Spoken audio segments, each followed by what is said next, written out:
1 2 3 হয়ে গেছে না, এবার খা শান্তিতে। এই সবাই চলো খেতে যাবে, চলো ও খা, তুই খা মন দিয়ে, তুই মন দিয়ে বসে বসে খা।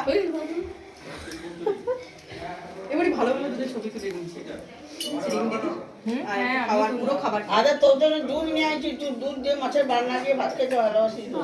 গরম দিতে পারতো একটু আমি দিচ্ছি গরম করে। দুধ গরম আছে, দুধ গরম আছে, না না, আমি নিয়ে আইছি। নিচে ঢুকিয়ে দিল তো, দমে হয়ে যাচ্ছে গুপিকাইন বাগাবাইনের তালা গপ গপ করে খাচ্ছে এই যে গরম করে খাচ্ছে অনেকগুলো একসাথে। দুধ দিয়ে মাছের বান্না দিয়ে ভাত খেতে ভালোবাসি। এই অদ্ভুত ভালো খাচ্ছে দেখ, দুধ দিয়ে মাছের বান্না দিয়ে। আমার বোনও এরকম দুধ দিয়ে আমি তো দুধ খাই না, এরা খেতে ভালোবাসে। জিনিসগুলোই তো থাকছে, জানি তো এই বুনি না অনেক জিনিস না রান্না করা দরকার নেই কমপ্লেন মাঝে এটা দি খায়, মানে এটা দি মা আমি দুধ পানি দেবো একটা দিতে পারি। ও যতই ভালো মন্দ থাকুক দুধ দেয়। দুধ ভাত আলু ভাত আমরা খাই, এই বন্ধ করলো মাছের বান্না সরষে বাটাটা দিয়ে। দারুণ খাই বন্ধ আমরা। করলো ভালো লাগে খেতে। পুরোটা করবো